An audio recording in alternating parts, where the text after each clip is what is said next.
மத்திய பாஜக அரசு மாநில உரிமை மற்றும் நிதி உரிமையை பறித்து வஞ்சிப்பதை எதிர்த்து திமுக எம்பிக்கள் குரல் கொடுக்க வேண்டும் என தீர்மானம் நிறைவேற்றப்பட்டுள்ளது. நாடாளுமன்ற கூட்டத்தொடர் திங்கட்கிழமை தொடங்க உள்ள நிலையில் முதலமைச்சர் மு.க. ஸ்டாலின் தலைமையில் திமுக எம்பிக்கள் கூட்டம் வெள்ளிக்கிழமை நடைபெற்றது. அதில் நாடாளுமன்றத்தில் எழுப்ப வேண்டிய பிரச்சனைகள் குறித்து தீர்மானங்கள் இயற்றப்பட்டன. குறிப்பாக கடந்த 10 ஆண்டுகளில் தமிழ்நாட்டிற்கு பெரிய திட்டம் ஒன்றை கூட நிறைவேற்றவில்லை என்பதையும், கடந்த ஆண்டு புயல் வெள்ளத்திற்கு போதிய நிதி வழங்காதது குறித்தும் பேச வேண்டும் என தீர்மானத்தில் கூறப்பட்டுள்ளது. பள்ளிக்கல்வித்துறைக்கான நிதியை நிறுத்தி வைத்திருப்பதற்கு எதிராக குரல் எழுப்ப வேண்டும் என்றும், தேசிய கல்விக் கொள்கை, வக்பு வாரிய திருத்தச் சட்டம், ஒரே நாடு ஒரே தேர்தல் ஆகியவற்றை எதிர்க்க வேண்டும் என்றும் தீர்மானம் இயற்றப்பட்டுள்ளது. தமிழ்நாட்டிற்கான நிதியை திட்டமிட்டு குறைத்து மாநிலத்தில் நிதி நெருக்கடி உருவாகி இருப்பதையும், தமிழ்நாட்டிற்கான உரிமைகள் தொடர்ந்து மறுக்கப்படுவதால் வளர்ச்சி பாதிக்கப்பட்டுள்ளதையும் சுட்டிக்காட்ட அறிவுறுத்தப்பட்டுள்ளது. மேலும் இந்தியாவில் ஒதுக்கப்பட்ட பகுதியைப் போல தமிழ்நாட்டை பாஜக அந்நியப்படுத்துவதை எதிர்த்து நாடாளுமன்றத்தில் குரல் எழுப்ப வேண்டும் என்றும் திமுக எம்பிக்கள் கூட்டத்தில் தீர்மானம் நிறைவேற்றப்பட்டுள்ளது.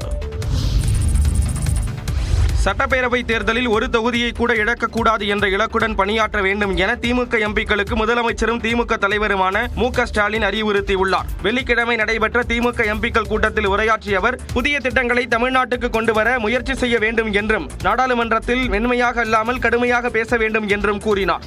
எம்பிக்கள் முழு பங்களிப்பை அளிக்க வேண்டும் என்றும், 2 மாதத்திற்கு ஒருமுறை செயல்பாடுகளை அறிக்கையாக அளிக்க வேண்டும் என்றும் தெரிவித்த முதலமைச்சர், 2024 நாடாளுமன்ற தேர்தலை விட 2026 சட்டப்பேரவை தேர்தல் பன்மடங்கு முக்கியமானது என கூறினார்.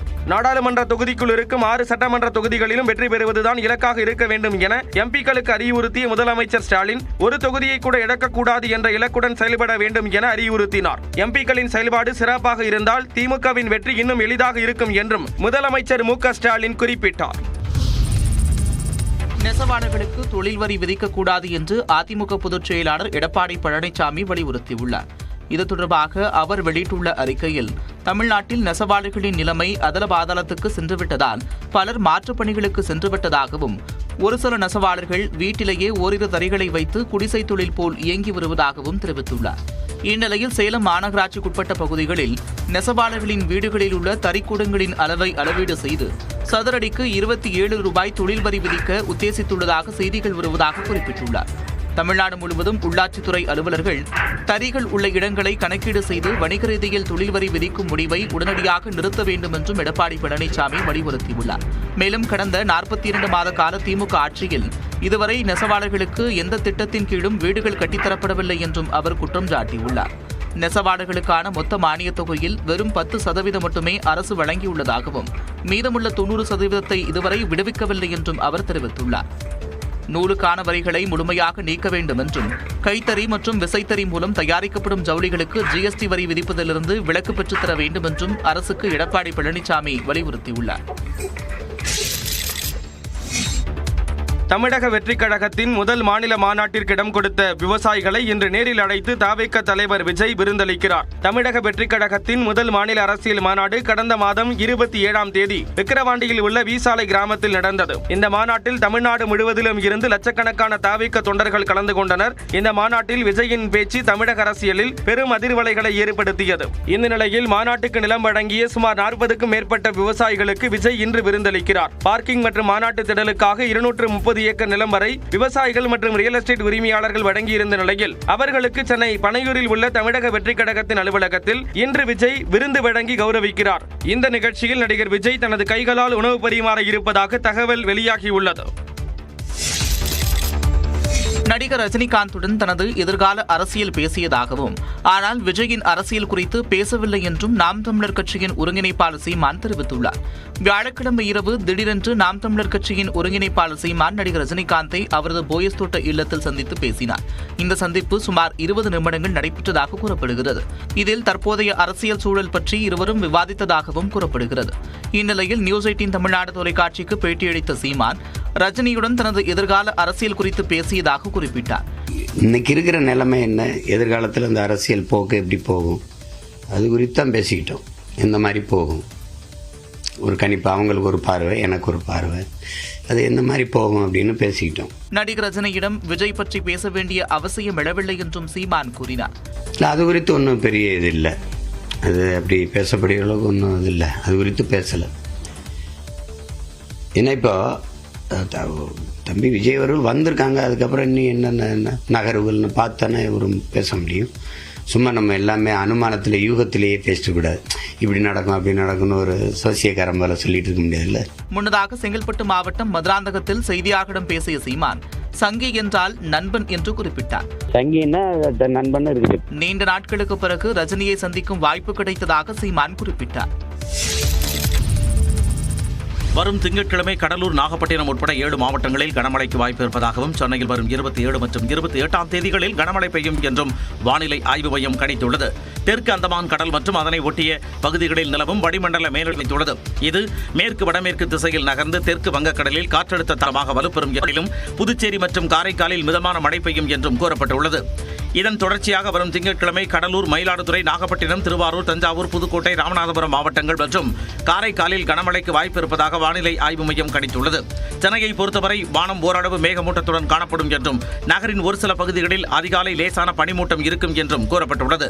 மேலும் சென்னையில் வரும் 27 மற்றும் 28ஆம் தேதிகளில் கனமழை பெய்யும் என்றும் வானிலை ஆய்வு மையம் கணித்துள்ளது. ராமநாதபுரத்தில் நூற்றுக்கணக்கான ஏக்கர் நெற்பயிர்கள் மழைநீரில் மூழ்கி வயல்வெளிகள் தீவாக மாறிய காட்சிகள் தான் இவை.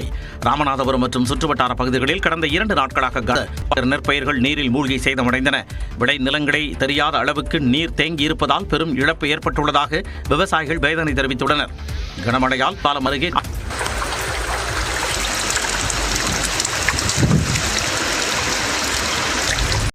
அண்ணா பல்கலைக்கழகம் திரும்ப பெற்றது. நிதிக்குழு மற்றும் சிண்டிகேட் குழு எடுத்த முடிவின்படி புதிதாக நியமிக்கப்படும் உதவி பேராசிரியர், ஆசிரியர் அல்லாத அலுவலர்கள், ஊழியர்கள் நியமனம் தினக்கூலி அல்லது தொகுப்பூதியம் அடிப்படையில் அவுட் சோர்சிங் முறையில் மட்டுமே மேற்கொள்ளப்படும் என்று அண்ணா பல்கலைக்கழக பதிவாளர் சுற்றறிக்கை வெளியிட்டார். ஏதேனும் திட்டங்களுக்கு பணியாளர்கள் தேவைப்பட்டால் தினக்கூலி அல்லது தொகுப்பூதியத்தில் தற்காலிக பணியாளர்களை பணியில் அமர்த்தலாம் என்றும் தெரிவிக்கப்பட்டிருந்தது.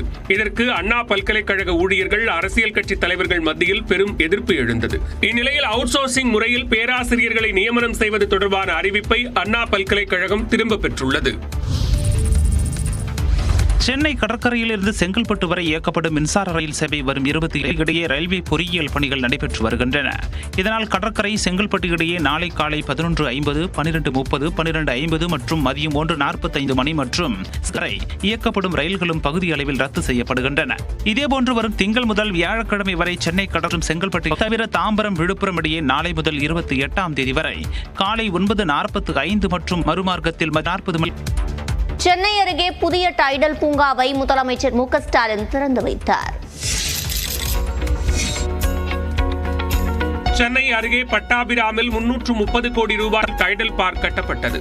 6000 சதுரடி முதல் 1 லட்சம் சதுரடி வரை அலுவலகங்களுக்கு ஏற்ற இடவசதியுடன் கூடாவை முன்வெட்டி திறந்து வைத்தார்.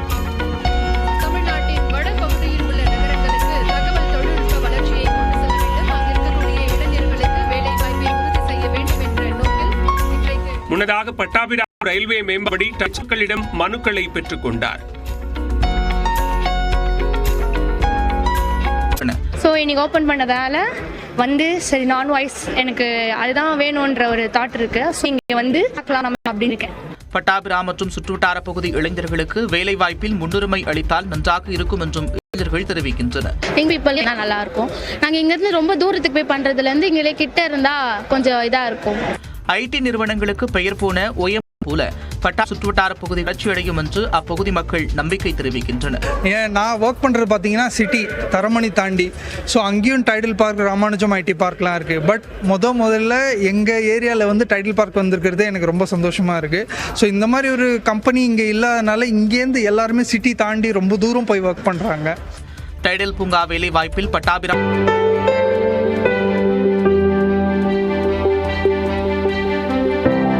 சர்வதேச தரத்தில் கட்டப்பட்டுள்ள பட்டாபிராம் டைடல் பார்க்கின் ட்ரோன் காட்சிகளை இவை. பெரிய அளவிலான வாகன நிறுத்தமிடம், தடையற்ற மின்வசதி, உணவுக்கூடம் உள்ளிட்ட சிறப்பு அம்சங்கள் இந்த டைடல் பூங்காவில் இடம்பெற்றுள்ளன.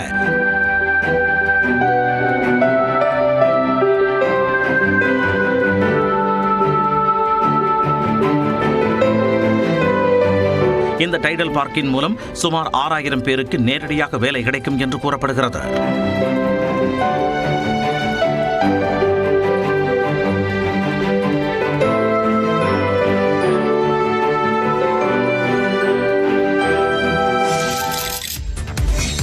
காஞ்சிபுரம் மாவட்டம் திருமுடிவாக்கம் சிட்கோ தொழிற்பேட்டையில் துல்லிய பொறியியல் மற்றும் தொழில்நுட்ப மையத்தை முதலமைச்சர் மு க ஸ்டாலின் திறந்து வைத்தார். சிறு குறு மற்றும் நடுத்தர தொழில் நிறுவனங்கள் சார்பில் திருமுடிவாக்கம் சிட்கோ தொழிற்பேட்டையில் துல்லிய பொறியியல் மற்றும் தொழில்நுட்ப மையம் அமைக்கப்பட்டுள்ளது. இதனை முதலமைச்சர் மு க ஸ்டாலின் திறந்து வைத்தார்.